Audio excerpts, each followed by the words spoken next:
tardes, queridos amigos. Gracias por estar con nosotros una tarde más aquí en Medicina de Cuerpo y Alma.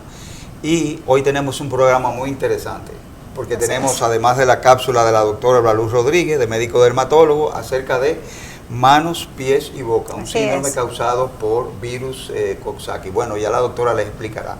Y tenemos también al doctor Juan Periche Fernández, eminente dermatólogo dominicano, y es el director del programa nacional del control de la lepra, quien nos disertará, como en septiembre es el mes de la lepra, acerca de esta interesante enfermedad. Así que no se pierda, siga con nosotros después de la pausa comercial.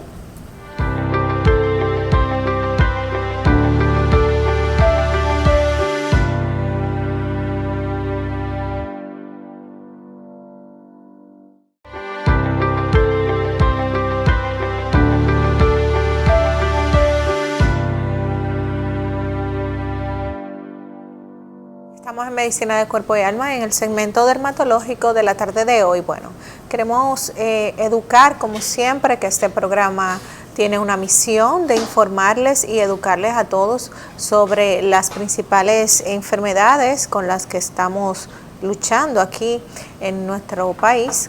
Y hay dos cosas importantes que quisiera recalcar en la tarde de hoy. Lo primero es que tenemos una alarma por el dengue. Todos sabemos que hay muchos casos de dengue, muchos, y que, como vimos en el programa anterior y que tuvimos una invitada muy especial, la doctora Virgen Gómez, va a ser algo que se va a extender prácticamente hasta el mes de febrero. Tenemos que tomar en cuenta que todo niño que presente una alergia, o lo que nosotros o ustedes consideran alergia, y que presente fiebre, debe ser evaluado para descartar la enfermedad, ya que las alergias no producen fiebre. Si el niño tiene fiebre, dificultad o no quiere comer, tiene dolor de cabeza o se siente desganado, pero presenta ronchas en la piel, es bueno que acuda al dermatólogo o a su pediatra, porque pudiera ser dengue. Esa es una de las cosas que quiero mencionar. En pantalla tenemos una imagen de otro de los virus que nos está dando dolores de cabeza, porque están viniendo muchos casos en pediatría con la aparición del virus de mano, pie, boca. Y como pueden ver ahí, es un virus que produce fiebre, pero no es una fiebre tan alta como el dengue, y suele durar un día, 2 días, y que comienzan a aparecer estas manifestaciones que son bolitas que aparecen en todo el cuerpo, principalmente en la palma de las manos, la planta de los pies y en la orilla de la boca.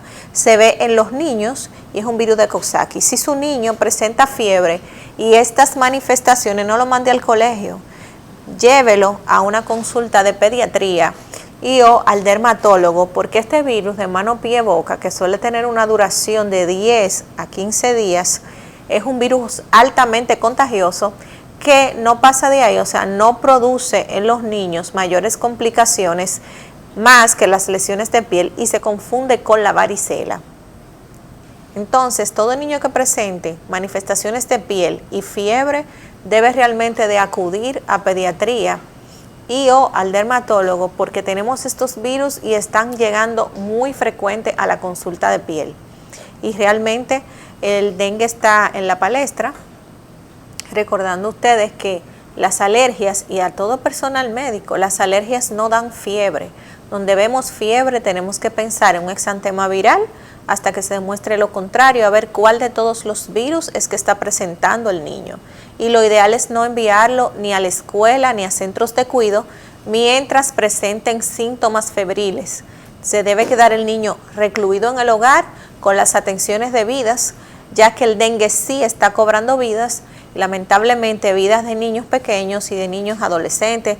El dengue sí está, bueno, aunque está todo bajo control, se están dando las medidas en los hospitales, se está informando a la población de las medidas en el hogar para evitar las picaduras. No debe de un niño con fiebre y lesiones cutáneas estar entre los demás. Si es dengue, entonces el pediatra va a decidir si el manejo va a ser en la casa o si se ingresa el paciente. Si es virus de mano, pie, boca, que suele confundirse con la varicela, el niño no debe ir a la escuela, debe quedarse en casa y recibir las atenciones que el pediatra o su médico dermatólogo le dé hasta que pase este virus, que suele ser bastante contagioso. Hasta aquí mi cápsula en la tarde de hoy. No se pierdan la entrevista que tenemos con el doctor Juan Periche, médico dermatólogo, leprólogo y el actual director del programa de la lucha contra la lepra en la República Dominicana, siendo septiembre el mes de la lucha contra la lepra, y vamos a hablar todas las novedades y cómo va el asunto de lepra aquí en la República Dominicana. Recuerden seguirnos en nuestras redes sociales, en nuestro Instagram, y que también pueden ver este programa en YouTube a la misma hora, los domingos a las 2 de la tarde.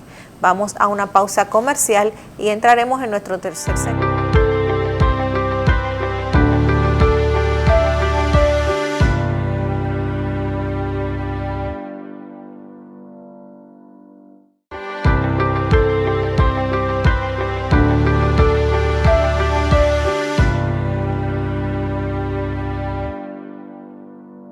Buenas tardes. Y siguiendo con el contenido de nuestro programa, como habíamos anunciado, tenemos hoy a un eminente doctor, el doctor Juan Periche Fernández, médico dermatólogo, director del Programa Nacional de la Lepra, y como todos sabemos, septiembre es el mes de la lepra. Por eso lo hemos invitado y él amablemente ha accedido para que nos explique todos estos problemas de la lepra a nivel nacional y avances a nivel mundial. Gracias, doctor, por aceptar nuestra invitación. Y esto de la lepra, ¿cómo está el estado de la lepra en el país? ¿Ya está controlado? Mira, primero yo soy el que quiero darle las gracias a ustedes por ponerse en contacto conmigo para hacer esto, porque el mes de la lepra, septiembre, el mes entero, lo dedicamos a concientizar lo que es la lepra en todo nuestro país, y ese es el motivo por el cual yo estoy aquí. Así que somos nosotros, los del programa de control, que les damos las gracias a ustedes. La lepra ha disminuido mucho en República Dominicana y en el mundo entero. Para que tengas una idea, hace 10 años se diagnosticaban 500,000 o más de casos de lepra en el mundo entero, y eso ha reducido el año pasado fueron 120,000. Y ahora mismo en República Dominicana los años más difíciles, más grandes que tuvimos fueron los años 70. En el 74 del 74 al 76 cada año reportó más de 400. El tope fue en 1976 con 470,000 casos de lepra nuevos diagnosticados en todo el territorio de República Dominicana. El año pasado, 2022, solamente tuvimos 97 casos nuevos. El 2023, que ya estamos cerca del final, no vamos a llegar a 100 tampoco. Son los primeros 2 años con menos de 100 casos. Y eso es un reflejo de cómo hemos ido controlando la enfermedad. Pero sin embargo, la lepra es una enfermedad que tiene repercusiones en la salud de los pacientes y en el ambiente, el estigma que produce, que es una enfermedad que tenemos que seguir luchando, porque es un esfuerzo que estamos haciendo todos los que trabajamos con lepra en el mundo entero, de detener la lepra. Nuestra misión es que no haya un caso de lepra en el mundo entero. Qué bien, qué bien. Y entonces septiembre es nuestro mes de concientización, es nuestro medio de hacerle saber a los dominicanos que la lepra existe. Es algo que todo el mundo nos pregunta. ¿Y todavía hay lepra? Pues sí, hay lepra, y en el mundo entero. Eso no es una cosa de nosotros solamente, unos países más que otros, pero existe lepra en el mundo entero. Sin embargo, la hemos ido reduciendo. Es una enfermedad curable, diagnosticada a tiempo. Es una enfermedad que si la dejamos cursar sola, produce daños en la piel, produce daños en los dedos de las manos, produce desfiguración de la cara, y es una de las cosas por las que se produce tanto miedo y tanto estigma. Entonces nosotros queremos hacer saber a todo el mundo que la lepra se cura. Si la diagnosticamos antes de que hayan esos daños, el tratamiento cura la lepra y previene, evita que uno tenga esos daños. Y esa es la importancia por la cual hacemos tanta propaganda y lo hacemos durante todo el mes de septiembre. ¿Y cómo se hace ese pesquisaje? Usted dice ha disminuido hasta más de un 50% los casos de lepra. ¿Cómo se hace ese pesquisaje o esa prevención? Porque tengo entendido, hasta donde sé, que no hay vacuna, ¿no? Todavía. No, correcto. ¿Cómo se hace ese pesquisaje tan efectivo? Mira, lo que hacemos es, tenemos una cosa que se llama búsqueda activa de la lepra, ¿verdad? Nosotros visitamos la casa, nosotros tenemos un equipo de auxiliares que son personal paramédico entrenado para visitar la casa de los pacientes, llevarles el tratamiento, que el paciente se tome el tratamiento delante de él, porque así lo supervisamos, así tenemos garantía de que el paciente se está tomando el tratamiento porque lo hace delante del auxiliar, ¿verdad? Y ese auxiliar examina las personas que viven con el paciente que tiene lepra, porque ellos son los de mayor riesgo de contraerla. Entonces es una enfermedad crónica, no es aguda como lo es por ejemplo la gripe. La gripe tú te contagias con el virus en una semana, tienes síntomas, tienes fiebre, tienes malestar, vas al médico porque te sientes mal.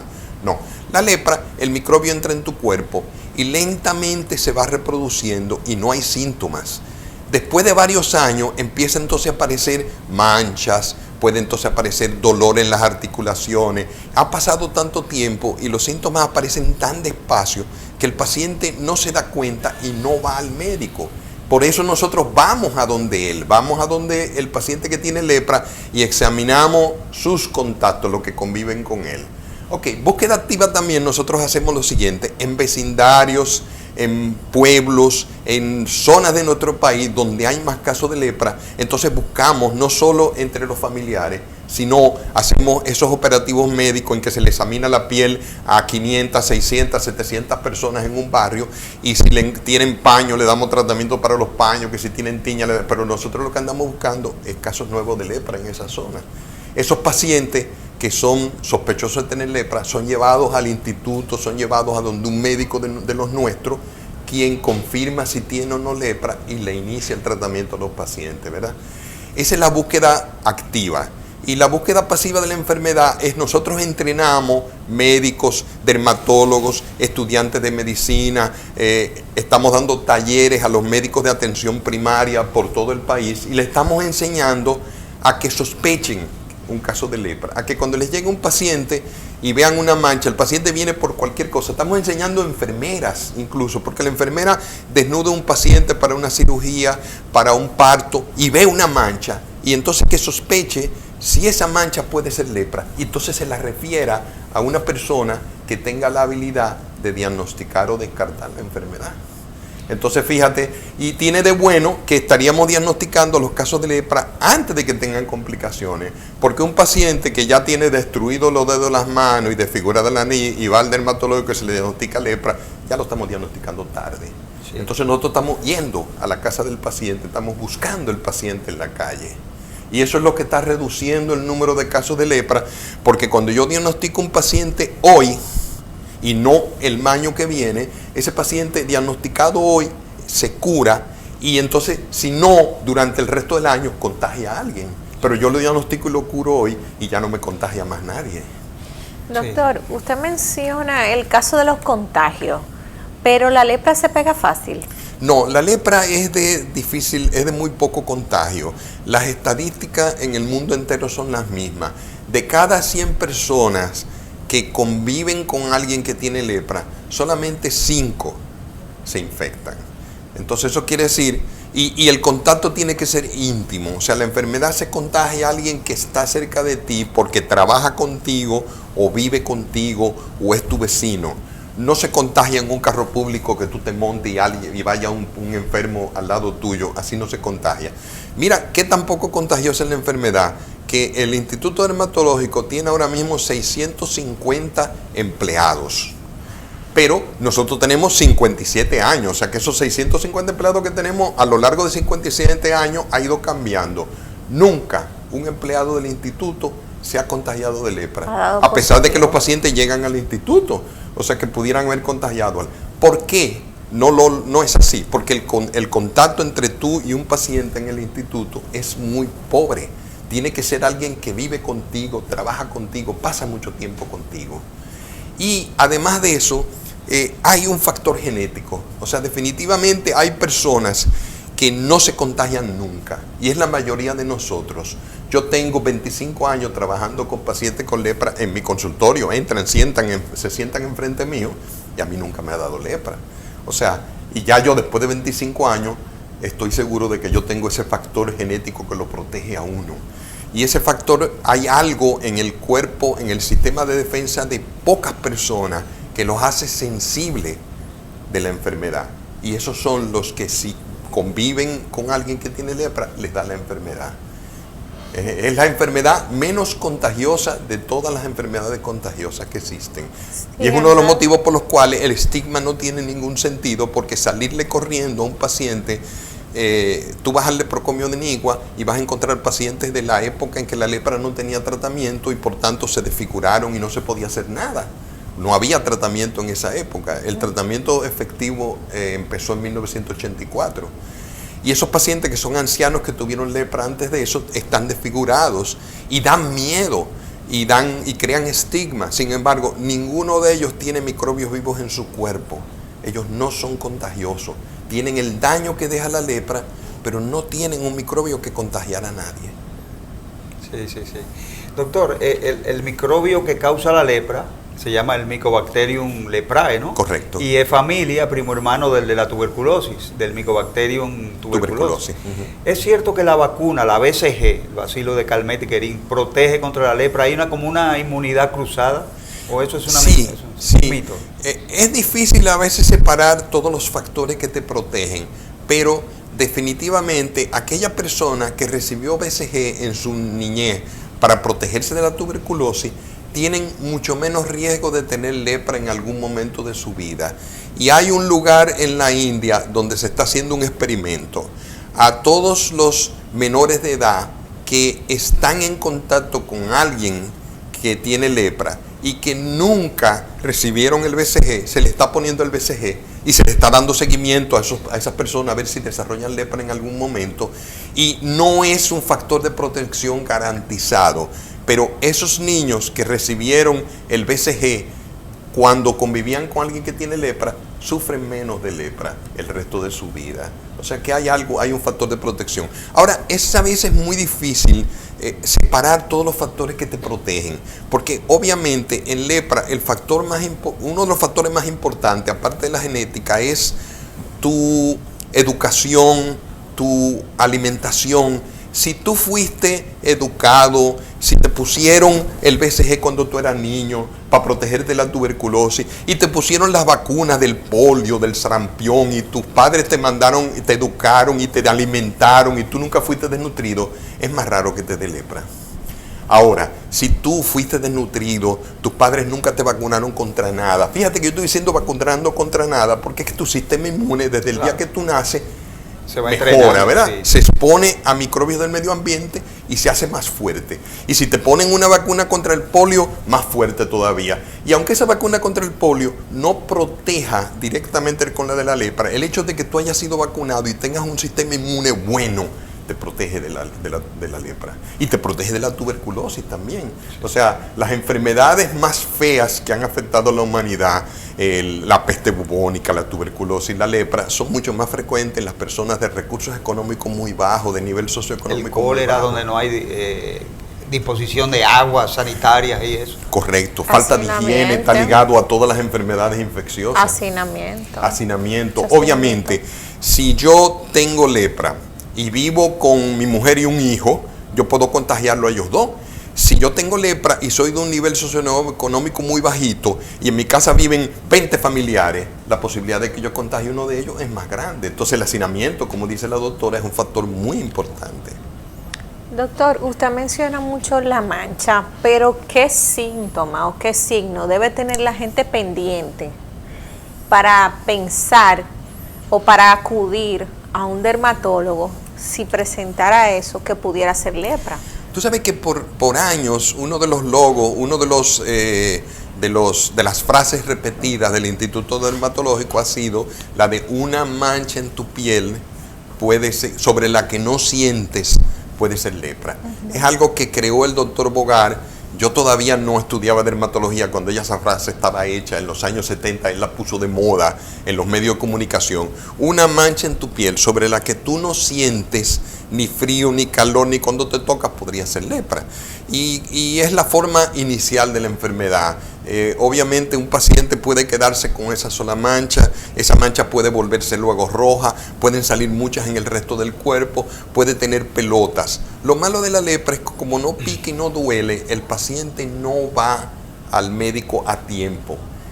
Yo recuerdo de una manera increíble, hasta vergonzosa. Un paciente en un campo de aquí de República Dominicana, que cuando yo lo encontré con los dedos dañados, la nariz dañada, las orejas llenas de pelota, o sea, un paciente que tú lo miras y tú dices, aunque tú no sepas qué es la lepra, cualquier médico que lo vea, cualquier no médico que lo vea, va a decir, estás enfermo de algo.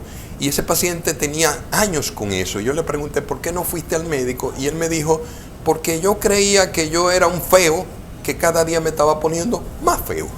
O sea, la falta de educación de algunas personas de nuestra población es una cosa increíble, increíble el daño que le hace a esa misma persona, porque si hubiera ido a un médico, en algún momento lo hubieran diagnosticado y hubiera sido con menos avanzada la enfermedad.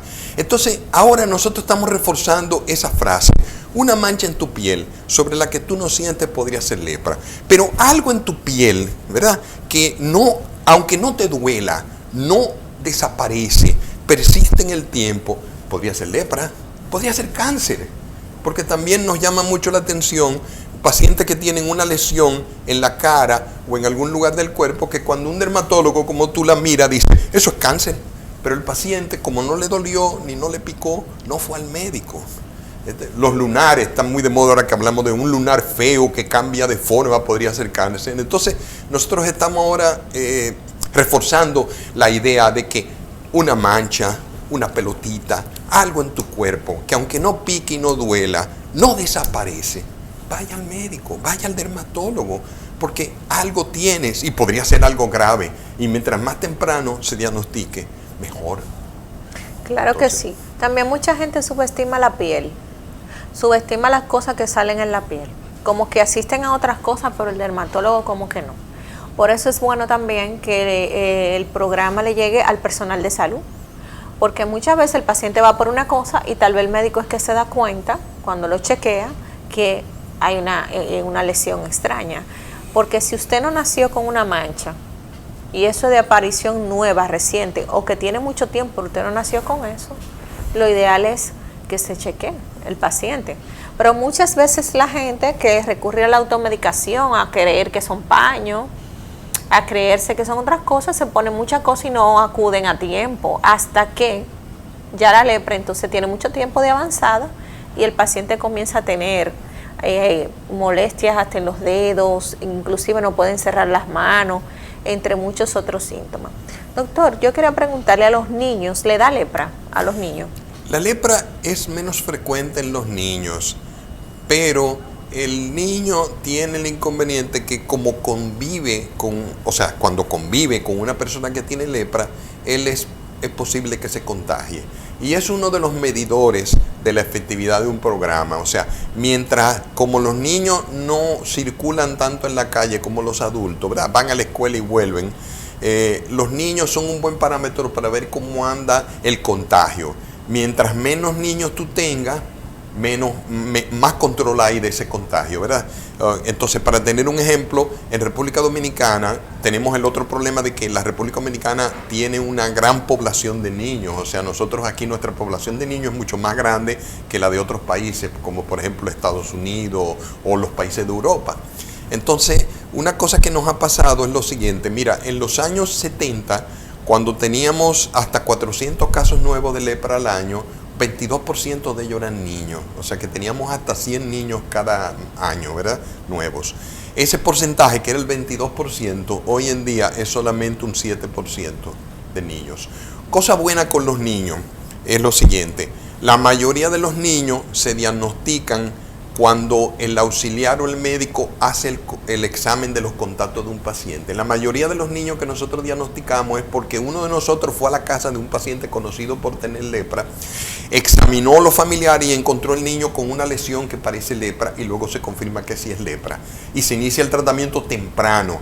Y una buena señal de eso es que de todos esos niños con lepra que se diagnostican, ninguno tiene daños permanentes, porque los diagnosticamos bien temprano. Porque si el adulto con una mancha que no le pica no va al médico, el niño con una lesión que no le pica tampoco. Entonces nuestros niños los diagnosticamos en las casas y los diagnosticamos de forma muy a tiempo, de manera que de esos 7% de niños que yo te comenté el año pasado, ninguno tenía daños permanentes, ni discapacidades como se le llama.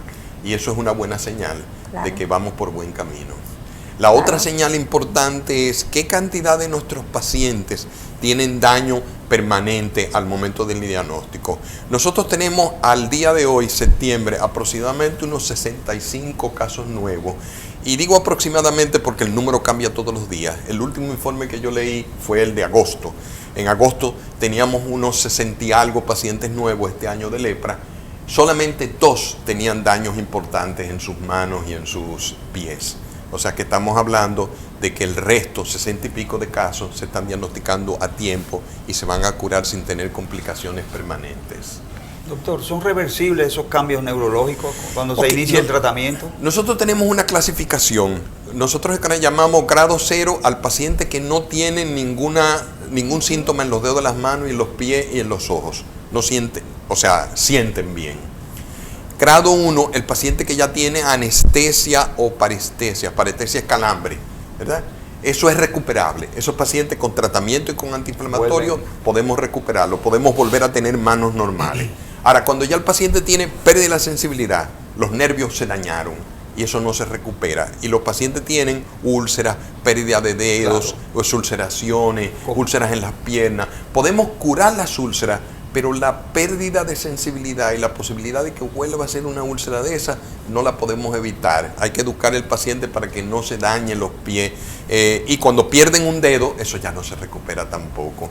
Me pasa con muchos pacientes que hacen úlceras aquí en un pie, porque como no tienen sensibilidad, se montan en el motor y se queman con el muffler. Y como no sienten que se queman, oye, fíjate qué grave puede ser la lepra. Yo puedo tocar una cafetera, tenía un paciente así, colaba café y agarraba la cafetera caliente con la mano y él no sentía dolor, pero se quemaba los dedos.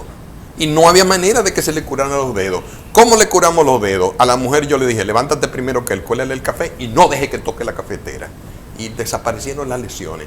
Pero él sigue teniendo la anestesia en la mano y el día que toque algo caliente o se corte, no le duele y no cuida sus manos. Al paciente con lepra severo, no se le caen los dedos de las manos, se los quema y se los destruye porque no tiene dolor. Claro. El dolor es mi amigo. Cuando yo toco algo caliente y me quemo, el dolor me dice, te quemaste, cuídate. Si no me duele, no me cuido. La señal de alarma. Sí. Claro. Doctor, ¿y la lepra también se puede contagiar por animales? O sea, tener un animal que pueda transmitirme la lepra. Se ha demostrado que los armadillos pueden padecer lepra. Los armadillos viven en el norte de México, en algunas zonas de Centroamérica y en el sur de los Estados Unidos. Se ha diagnosticado un caso confirmado de una persona, un criador de armadillos, que sus armadillos y él tenían lepra. Y uno se pregunta si el armadillo se la pegó a él o él se la pegó al armadillo, ¿verdad? Pero es un caso muy aislado, muy aislado. En Asia, los orangutanes pueden padecer lepra, pero los orangutanes viven en la selva, o sea que la posibilidad de que contagien a alguien. Y en Inglaterra se demostró que un grupo de armadillos en una zona específica, creo que de Irlanda, la verdad que no estoy muy seguro, pero sé que es una zona muy específica, hay armadillos que padecen lepra. Pero también son armadillos que viven salvajes, no viven en la casa de las personas. Y la idea de que puedan contagiar a una persona es muy poco frecuente. Incluso una cosa que llama mucho la atención en las revistas cuando uno lee sobre ese armadillo es que es un armadillo que está en peligro de extinción. De esos armadillos que el mundo entero está diciendo que hay que protegerlos, que no los matemos, que los dejemos vivir para que no desaparezcan. Y hay pruebas de que esos armadillos padecen lepra es una noticia de los últimos 10 años, pero hay estudios de DNA en cadáveres de armadillos de hace 4 o 5 siglos que están positivos. O sea que los armadillos han padecido lepra toda su vida. Nosotros nada más nos enteramos hace 10 años. Pensando en eso, doctor, ¿no existe una susceptibilidad por algún gen que falte o que tenemos para sufrir de lepra? Porque he leído que hasta el alcoholismo hay que tener un gen y que ese gen se exprese. ¿No hay una asociación entre algo genético y padecer de lepra? Y tú puedes encontrar ya en las revistas de medicina, en los libros de medicina, las secuencias. Incluso hay secuencias de genes que te hacen susceptible de padecer lepra, la severa. Y hay otra secuencia que está asociada con la lepra que es menos severa. O sea, vamos a especificar. Lo que yo quiero decir es que una vez que el microbio de lepra entra en tu cuerpo, tu sistema inmune lo detecta y lo mata. Por eso 95% de las personas no padecen lepra, ¿verdad? Aunque entren en contacto. El 5% que sí, que el microbio se reproduce en su cuerpo y le da enfermedad, ese 5% pueden tener una forma grave, con muchas lesiones en el cuerpo entero y que son muy contagiosos, o simplemente el sistema inmune puede aislar el microbio en una zona de tu cuerpo que no se cura, pero tú no eres contagioso porque de ahí no tienes cómo salir y contagiar a otra persona. Bueno, estamos aquí en Medicina de Cuerpo y Alma. Vamos a pasar a una pausa comercial y luego de nuestra pausa volvemos con la entrevista en la tarde de hoy.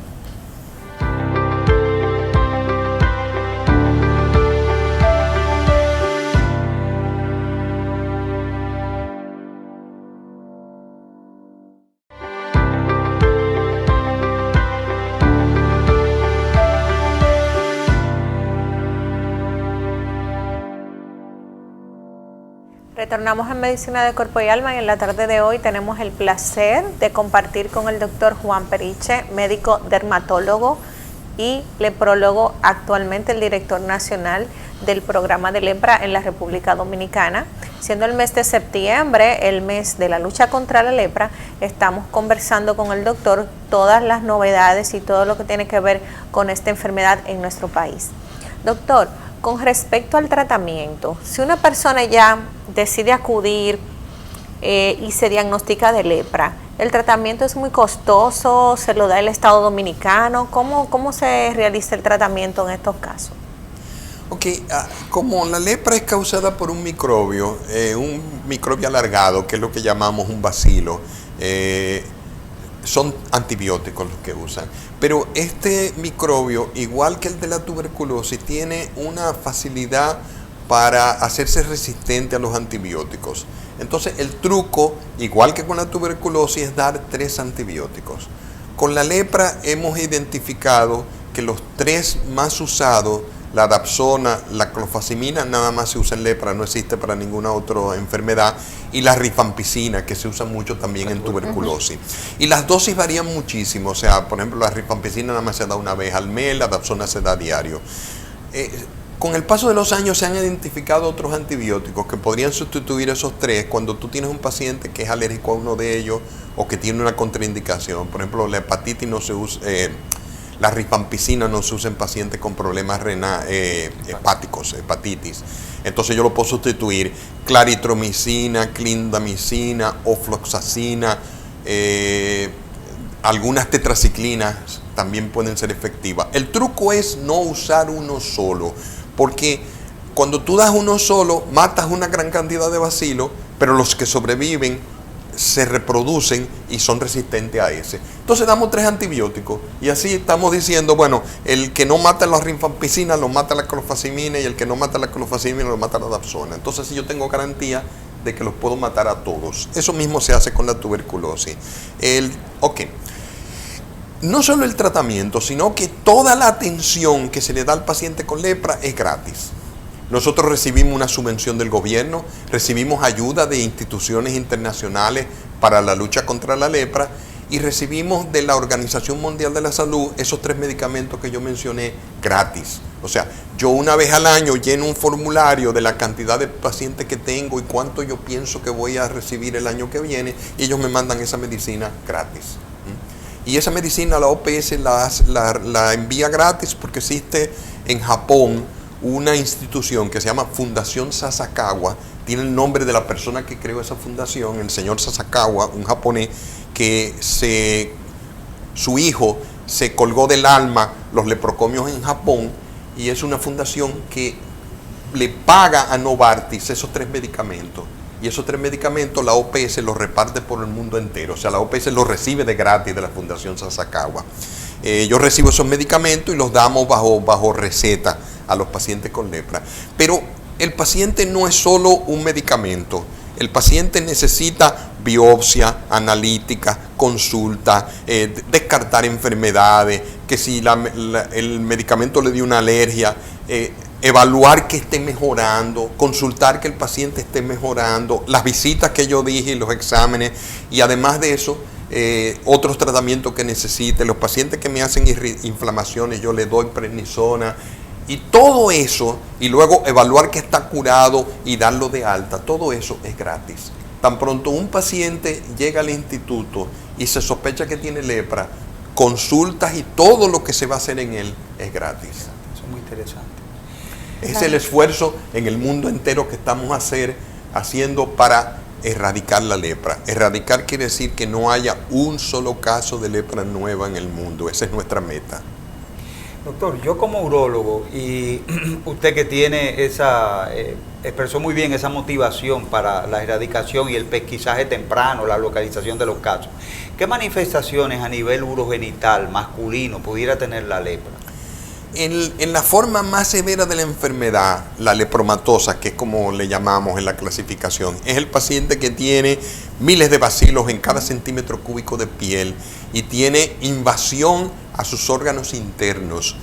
El bacilo de la lepra respeta solamente dos órganos: el cerebro, que es curioso porque tiene tanta afinidad por los nervios, pero el cerebro lo respeta completamente, y los pulmones. Yo toda mi vida he dicho, doctor, que el Mycobacterium tuberculosis y el Mycobacterium lepromatoso hicieron un acuerdo, y tuberculosis, tú me das a mí el pulmón, y entonces lepra dijo, pues yo cojo el resto de los demás órganos. Repartieron los órganos. Sí. Lepra nunca afecta el pulmón, es el único órgano que respeta, ese y el cerebro. Entonces, en todos los demás órganos, en las formas severas de la enfermedad, podemos tener complicaciones. Puede producirme daño en los testículos, me produce daño en los riñones, en la suprarrenal, el paciente puede tener ginecomastia, puede tener todas las manifestaciones, puede producir, dañarme la vejiga, producirme inflamación en la uretra, o sea que va a tener complicaciones en todo ese sitio. Pero ese es un paciente que ya tiene tanto daño en su piel y en sus huesos, que es un paciente que cuando tú lo ves, tú simplemente dices, él tiene algo. O sea, no es un paciente que va a ir a verte por uretritis, es un paciente que si llega a verte por uretritis, de que tú lo veas, tú le vas a ver la cara llena de nódulos, la nariz desfigurada, tú sabes que tiene algo más, ¿verdad? Daña con mucha frecuencia testículos, sí. Produce esterilidad y todas las complicaciones que conllevan que tus testículos no estén produciendo hormonas. Tú ves, todas esas complicaciones de falta de testosterona, etcétera, como además daña la adrenal, la suprarrenal, es un paciente que va a tener problemas hormonales muy serios. Muy interesante. Y vasculitis. Yo recuerdo un caso cuando estuve, recién graduada, que me tocó ya ser dermatóloga. Un caso de un paciente con una vasculitis de las piernas, pero había ido a muchos médicos vasculares. Bueno, entonces el paciente llega por las úlceras, pero si uno solo se fija en las piernas, obviamente va a ver las úlceras, pero a mí se me ocurrió verle la cara, verlo completo. Entonces no tiene cejas, tiene tumores en las orejas, y fue la primera vez que vi un fenómeno de Lucio, que vi vasculitis en piernas por lepra, porque el paciente hay que verlo completo. Ya tenía aproximadamente como 3 o 4 años en tratamiento por llagas en las piernas, porque tenía úlcera, y con su vendaje y todo, pero realmente tenía lepra.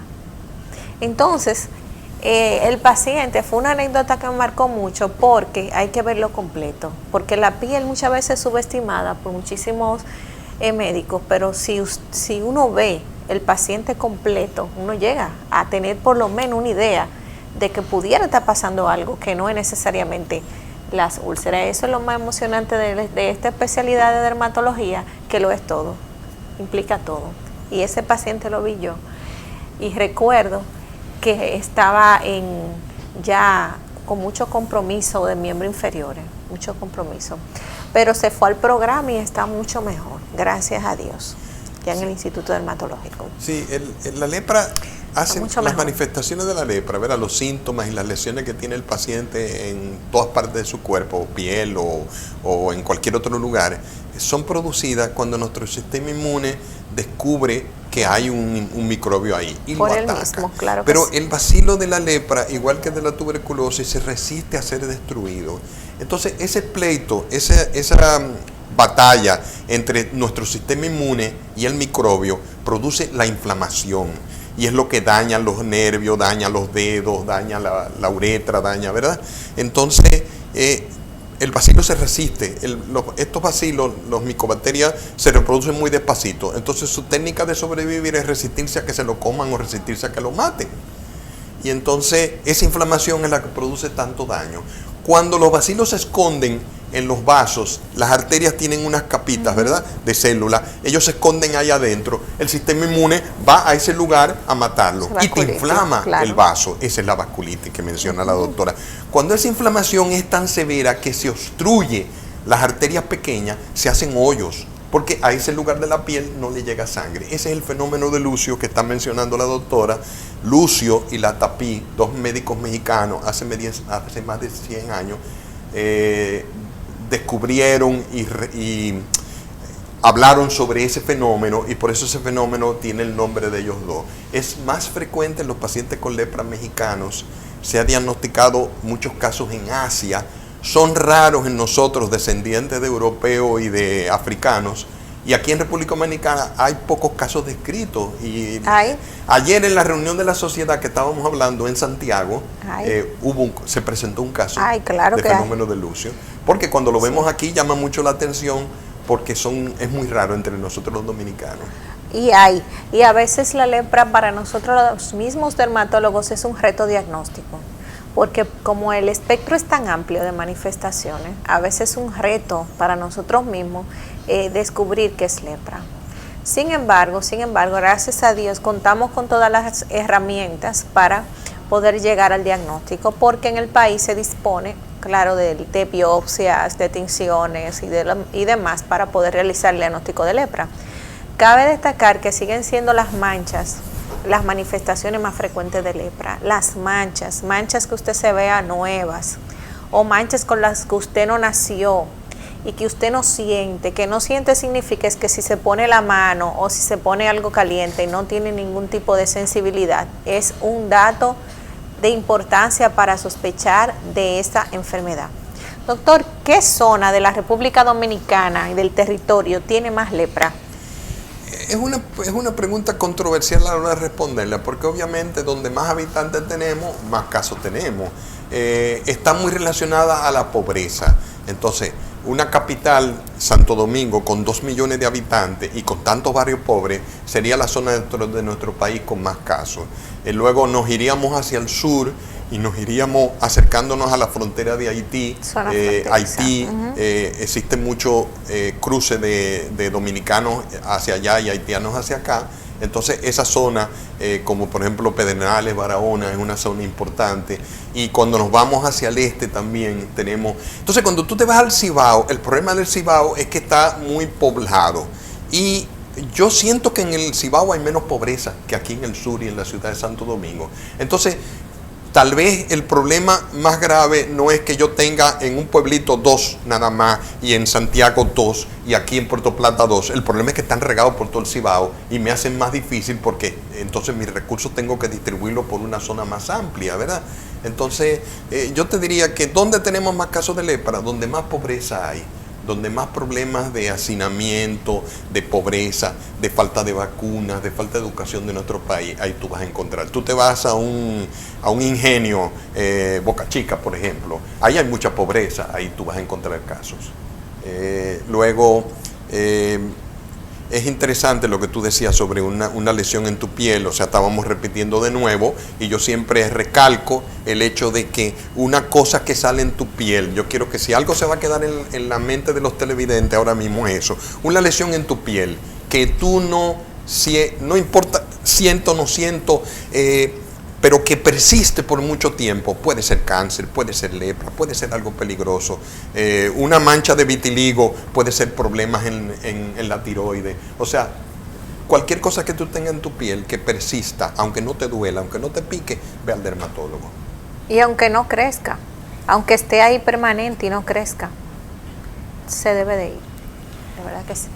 Bueno, doctor, muchas gracias por lamentablemente hemos llegado al final del tiempo disponible. Le damos las gracias, le reiteramos nuestro agradecimiento por esta explicación tan clara. Y yo pienso que como va el programa de erradicación, tenemos que inventarnos otro tema para poderlo invitar, porque al parecer la lepra va a desaparecer de la faz de la tierra.